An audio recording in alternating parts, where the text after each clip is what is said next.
Langkah pertama untuk menjadi seorang penjual, ya, tidak ada orang dilahirkan untuk bercita-cita menjadi seorang penjual atau menjadi seorang sales. Dari dulu cita-cita mungkin kita masih ingat ditanya oleh guru-guru kita waktu kita SD, kita sudah besar mau jadi apa? Pasti jawabannya dokter, insinyur, guru, dan lain-lain, pilot, ya. Tidak ada yang di situ memiliki cita-cita seorang penjual.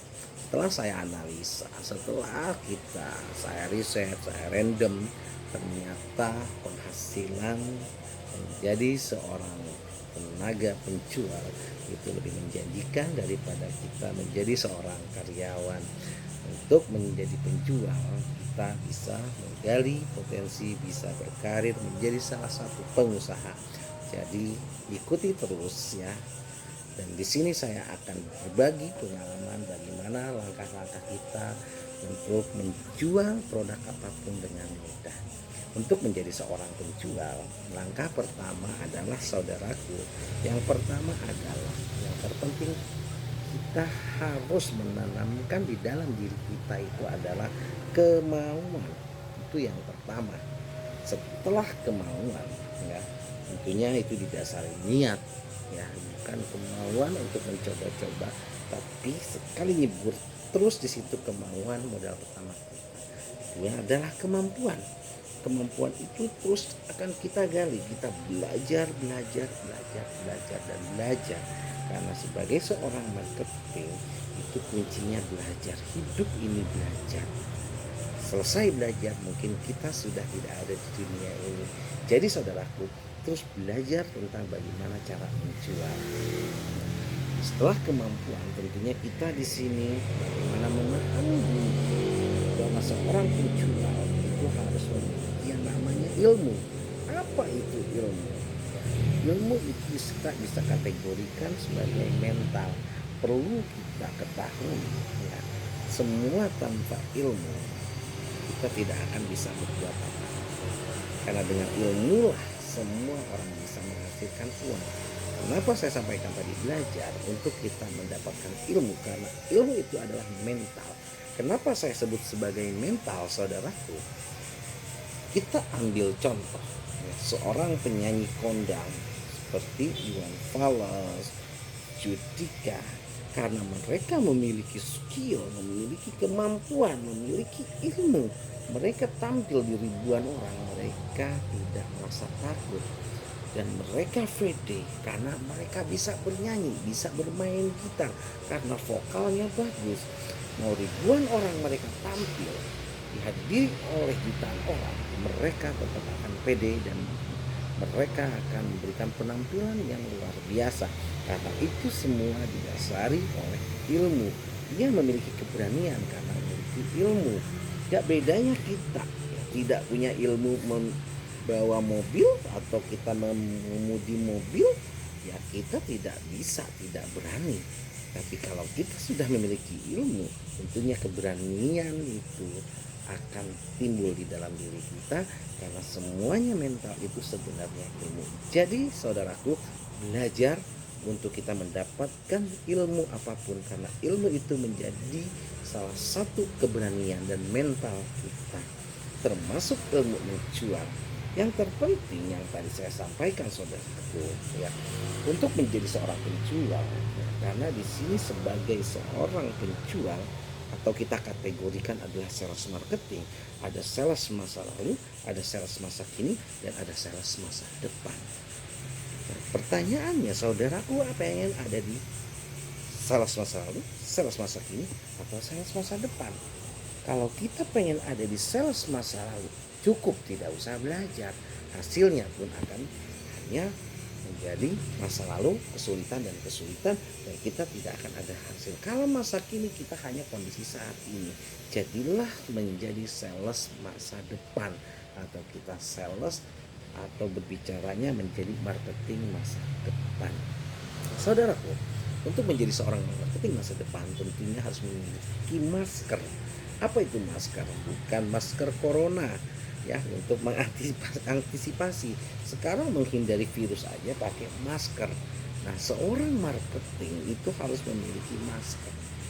Yang saya maksud masker adalah yang pertama, M-nya adalah mindset kitanya.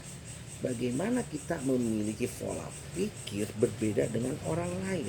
Bagaimana kita selalu berpikir positive thinking. Secara mindset kita tentunya bukan mindset dunia. Kita harus bagaimana di sini memiliki pola pikir berbeda. Yang saya maksud pola pikir yang berbeda, contohnya buat marketing yang tidak mampu, ya kita yakinkan diri kita mampu. Dan marketing hanya melakukan 3, kita harus 5. Ya, marketing biasanya malas, kita harus rajin. Jadi berbicara mindset, ya, marketing takut, kita harus berani. Nah, inilah perbedaannya antara marketing masa lalu, masa ini, dan masa depan. Jadilah marketing masa depan. Ketakutan adalah menjadi salah satu modal kita untuk berani. Jadi saudaraku, untuk menjadi marketing masa depan, ketakutan adalah salah satu teman buat kita. Dekati ketakutan sehingga ketakutan akan semakin jauh dengan kita. Yang ada nanti hasilnya adalah keberanian. Begitupun masalah. Kalau kita menghindar dari masalah, jauhi masalah, lari dari masalah, masalah itu akan semakin dekat dengan kita. Tapi perlu garis bawahi, ya, setiap masalah pasti ada solusinya. Solusinya setiap hidup pasti punya masalah. Kuncinya satu, jadikan masalah sahabat kita, dekati masalahnya sehingga masalah akan menjauh dari kita dan masalah tentunya akan menjadikan solusi buat kita. Satu masalah adalah 2 solusi. Kenapa saya bilang seperti itu? Ya, karena kalau kita bisa menyelesaikan satu masalah, itu akan menjadi satu kemampuan buat kita. Jadi setiap kita memiliki masalah di lapangan, itu adalah proses kita belajar bagaimana kita mengatasi masalah tersebut. Belajar dan belajar dan belajar. Karena tidak ada kata lain, kita harus banyak belajar dalam mengatasi hidup di dunia ini, khususnya mengatasi masalah. Nah, itu saudaraku ya terkait dengan mindset, attitude. Nah, perlu dipahami perilaku kita. Bagaimana saat ini mungkin animo masyarakat mendengar seorang marketing itu banyak miss, over promise, janji. Di sini attitude kita sebagai seorang marketing. Jadilah marketing yang jujur. Caranya bagaimana? Sampaikanlah apa yang memang ya sesuai produk kita. Produk yang kita jual, jangan kita menambah-nambahkan. Sampaikan kelemahan produk kita. Ya, dengan kita jujur, perilaku kita, attitude kita baik sama customer, ya, tidak over promise, tidak membuat janji-janji, ya, itu modal kita untuk kita menjadi marketing masa depan. Saudaraku, perilaku itu penting. Bagaimana secara attitude kita berpenampilan saat ketemu dengan customer kita, ya tentunya semprot minyak wangi banyak di Indomaret, ya banyak di Alfamart, di toko-toko ya refill. Nah saudaraku, ya semprotlah badan kita karena tentunya apa, masyarakat senang dan wangian karena kita adalah artis, kita salah satu role model perusahaan produk yang kita jual. Jadi penampilan kita harus benar-benar diutamakan, ya rambut rapi, ya tentunya juga berbicara mulut wangi, kaos kaki juga menggunakan kaos kaki, sepatu, ya karena kita adalah salah satu role modelnya saudaraku. Baik saudaraku, attitude yang lain banyak sekali kalau saya contohkan ya terkait attitude sebagai marketing, cara komunikasi kita ya apa, sebelum ketemu orang jangan 10 meter minimal senyum lebih dulu, baru kita salam dan kita sapa target yang mau kita tentunya. Setelah di sini berbicara attitude, kita harus punya skill sebagai marketing handal. kemampuan bagaimana kita paham dengan fitur produk kita. Produk yang kita jual harus kita kuasai fiturnya. Apa saja? Contoh, kalau saya ambil contoh, handphone memiliki beberapa fitur aplikasi. Kita kuasai aplikasi tersebut, manfaatnya, fungsinya apa, manfaatnya apa.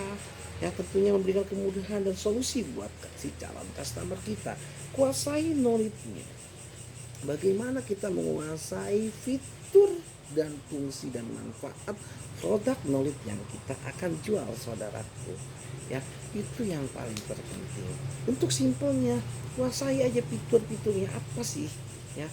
Gak bedanya kita handphone. Contoh handphone memiliki aplikasi apa saja. Kuasai aplikasi. Mungkin dulu waktu zaman kita belum Android, ya, zaman handphone jadul, ya, kita mungkin fiturnya sedikit, sedangkan handphone sekarang sudah serba canggih, fiturnya banyak merek, banyak juga aplikasi, bahkan kita bingung. Tapi lama kelamaan kita kuasai semua fitur-fiturnya, dan kita tanpa menjelaskan melalui media produk pun kita bisa menjelaskan. Contoh WA, contoh FB, contoh Instagram, Twitter, fungsi-fungsinya kita sudah tahu. Nah, itu berbicara skill.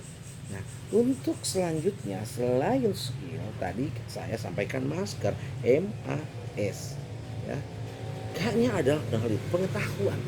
Pengetahuan kita di lapangan, ya, bagaimana kita bisa menciptakan peluang, ya, market di lapangan, bagaimana kita bisa tepat sasaran target kita, pengetahuan bagaimana kita komunikasi dengan calon customer, pengetahuan di situ kondisinya, kultur wilayah seperti apa, pengetahuan bagaimana kita cara mendemonstrasikan produk kita, branding produk kita, menjelaskan produk kita, mempresentasikan produk kita. Itu yang harus kita kuasai, saudaraku, untuk berbicaranya bagaimana kita menjadi marketing handal. Nah, setelah kita knowledge, ya, MASK, ya, intinya ada satu huruf lagi, enthusiasm. Seorang marketing handal itu harus antusias di dalam menjalankan, ya, pekerjaan. Jangan lemah, jangan lemas, ya. Tunjukkan antusias di dalam diri kita, ya, karena antusias itu akan mentransfer energi yang positif, ya, ke setiap orang yang kita temui. Jadi saudaraku, di setiap kita melakukan kegiatan apapun dalam prospek, kita jangan lemah gemulai, jangan peliak-pelie. Kita bagaimana antusias cara menjelaskan kepada calon customer kita, itu yang perlu dipahami, saudaraku. Dengan antusias mereka akan fokus sama diri kita. Tapi kalau kita peliak-pelie, lemah, lemes, orang tidak akan fokus, orang tidak akan tertarik dengan produk kita, saudaraku. Ya, yang terakhir adalah reliability, bisa diandalkan, ya, karena berbicara marketing masa depan bisa diandalkan menjadi ujung tombak perusahaan. Baik saudaraku, masih banyak ilmu-ilmu tentang menjadi marketing masa depan. Tentunya saya akan lanjutkan lagi. Untuk saat ini, ya, saya akhiri dulu. Jangan lupa di subscribe, karena nanti saya akan buatkan lagi dan saya akan sharing terkait menjadi marketing masa depan, ya. Jadilah wirausaha, jadilah pengusaha, karena kita adalah seorang yang punya hak untuk sukses, karena sukses adalah hak kita semua. Bravo, sukses, wirausaha Indonesia. Salam hormat, saya Nuryadi, marketing masa depan. Assalamualaikum warahmatullahi wabarakatuh.